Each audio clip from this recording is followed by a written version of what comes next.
aldiz, erronka berri baten aurrean aritu gara. Non aldagai berri baten bitartez elikadura jasangarria, gure herria beste ikuspegi batez aztertzeko aukera paregabea izan dugu. Gure gizartean pilean dagoen gai garrantzitsua dugu. Elikagaien biodibertsitatea, elikadura eta bertako produktuen garrantzia, elikadura eta gozea, elikadura eta osasuna. Neurriak hartzera behartuko gaituen gaia izan. Mota askotako ekintzak garatu ditugu gure bizimoduan elikadurak duen garrantziz jabetzeko.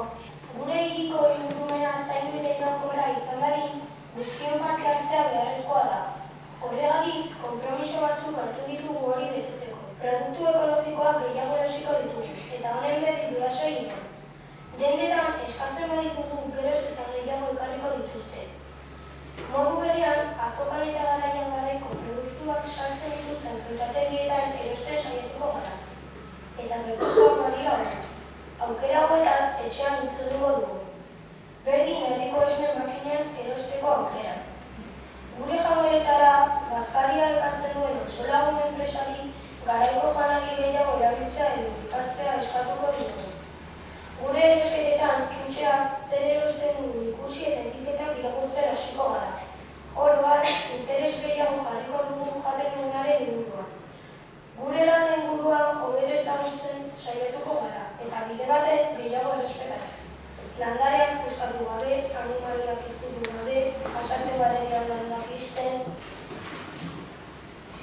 Ekimena kanpaina. Informazio kanpainak herritar ororentzat adibidez publizitatea eginez herriko aldizkaria txintxarri. Esne makinaren erabilera indarko kanpaina. Bertako produktuak kontsumitzearen alde. Oroaren ingurumenarekin lotuta dauden gaien alde.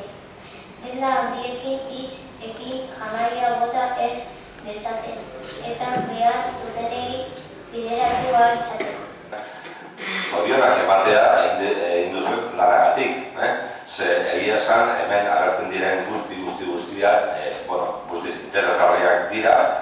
Eta zoritxarrez nik uste askotan jendeak ez ditula ezagutzen. Orduan, zuek egindako lana importantea da, ez da txikia. Interesgarria egiten dute eta askotan hemen ditugun ideia askorekin bat egiten du, gero zailtasunak izaten dira nola aurrera eraman ideia guzti horiek. Oso horretu eta